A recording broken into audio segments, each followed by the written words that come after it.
Okay, so let's take what we learned in lesson 1 and lesson 2, and we're going to apply them to rates of change in natural sciences. So like it says, in many situations, when one quantity changes, another related quantity is also going to change.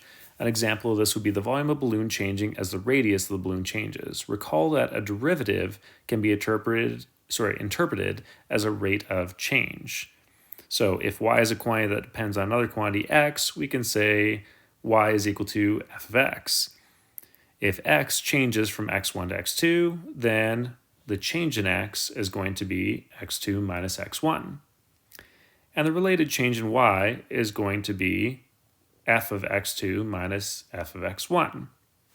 The instantaneous rate of change of y with respect to x at x1 is the limit of the average rate of change as x2 approaches x1. That was basically how we explained limits in the first chapter.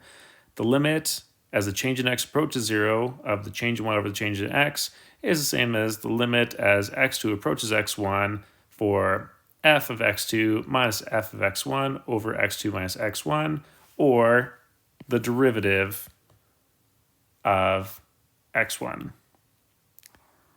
Now, make sure we're remembering the chain rule and implicit differentiation when working with any of these rate of change problems. So let's look at the first example. It says a spherical balloon is being inflated. Find the rate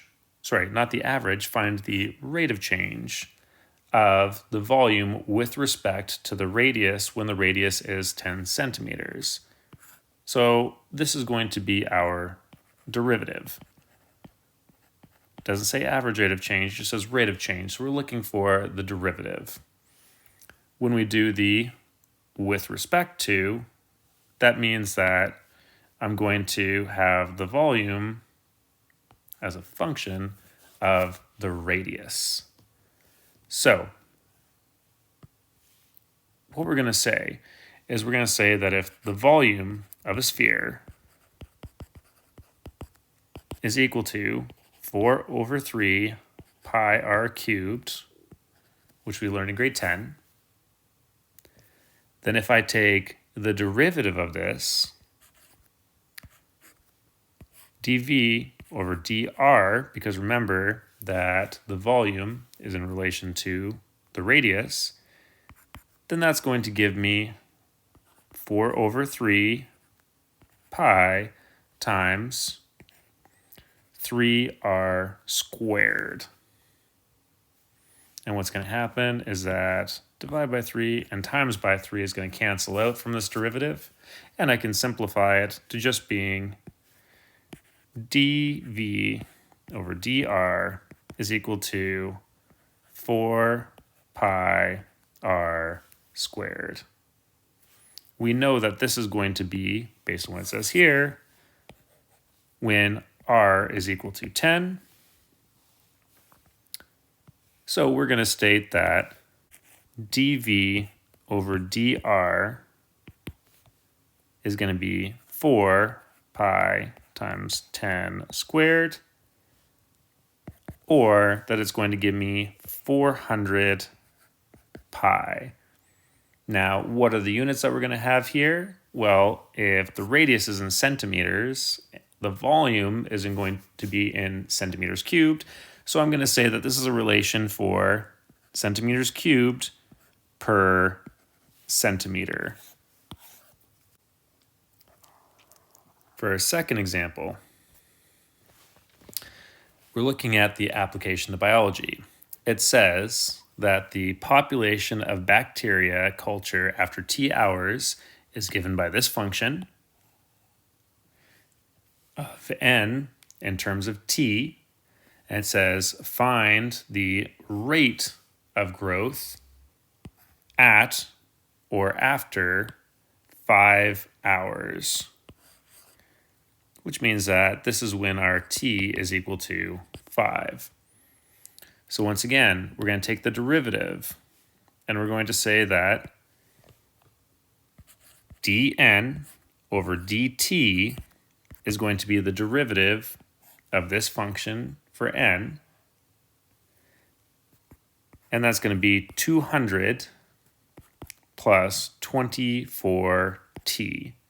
We know that this is when t is equal to 5 for the hours, which means that this is going to equal 200 plus 24 times 5, which is going to give me 320.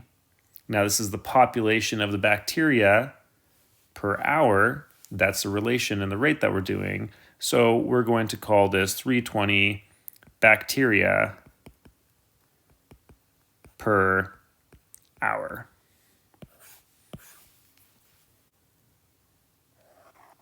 For example 3, we're going to apply this to physics. So linear density is defined as the mass of an object per unit of length. So a section of a rod or piece of wire has a linear density defined by this formula here.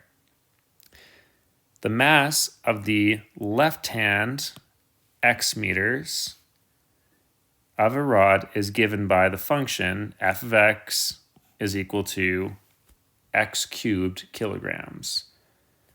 The first part asks for the average density of the part of the rod between x is equal to 2 and x is equal to 2.2.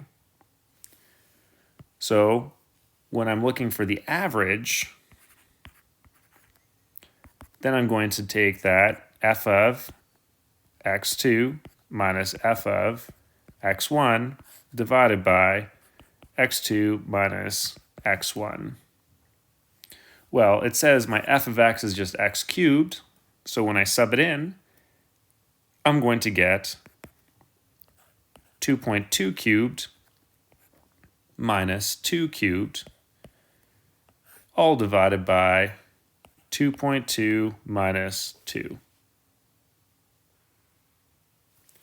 Well, this is going to give me approximately 13.24 or 331 over 25.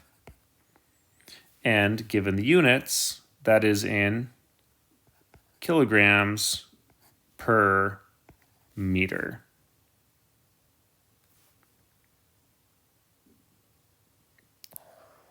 When I apply that to the second part, where it says linear density at the rod at any location of x meters from the end is given by the derivative of the mass with respect to the length,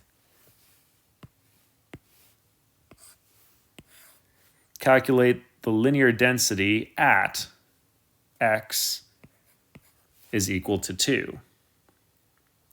So we're going to say that if f of x is equal to x cubed, then we're going to be looking for f prime of x, the derivative, which is going to be 3x squared. And as it's already said, we're looking for when x is equal to 2. So we're taking f prime at 2, which is equal to 3 times 2 squared, which is going to give me 12 kilograms per meter.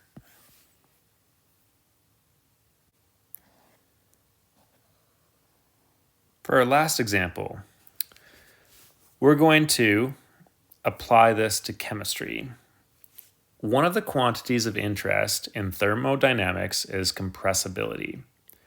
If a substance is kept at a constant temperature, then its volume, V, depends on its pressure, P. The isothermal compressibility, with that special B, is defined by B is equal to negative 1 over V multiplied by the derivative of V or dV over dP, and measures how fast per unit of volume the volume of the substance decreases as the pressure increases at a constant temperature.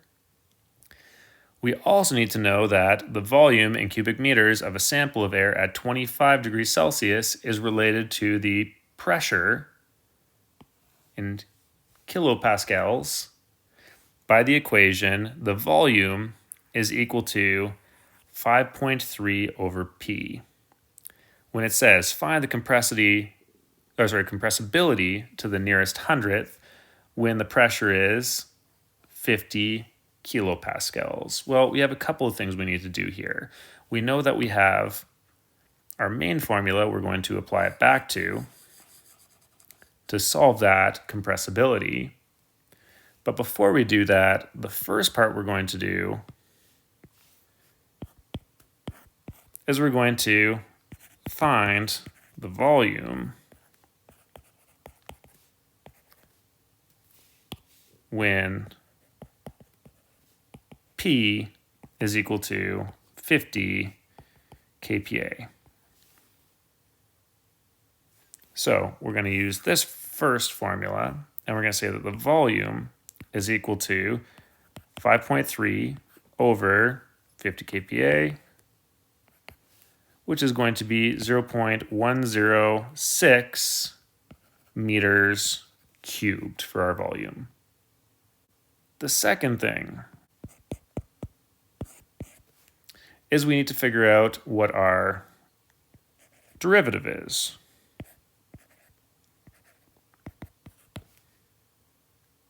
Well, if we're taking our initial formula, V is equal to 5.3 over P, we're going to rewrite that as 5.3 P to the negative 1, which means that dV over dP, when I take the derivative of this, is going to be negative 5.3 P to the negative 2, or negative 5.3 over P squared.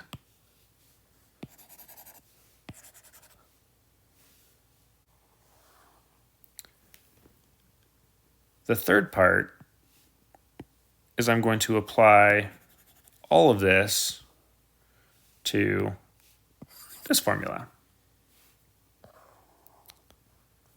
So I'm going to state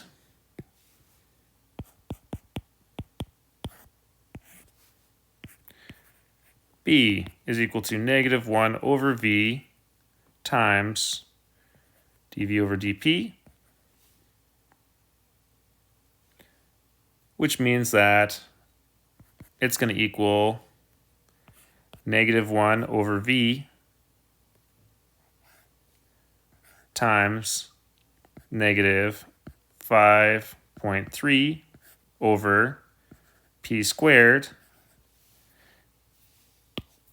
And we know that this is true when V is equal to 0.106 meters cubed, and P is 50 kilopascals. So we're going to state that this is going to become negative 1 over 0.106, and this is negative 5.3 over 50 squared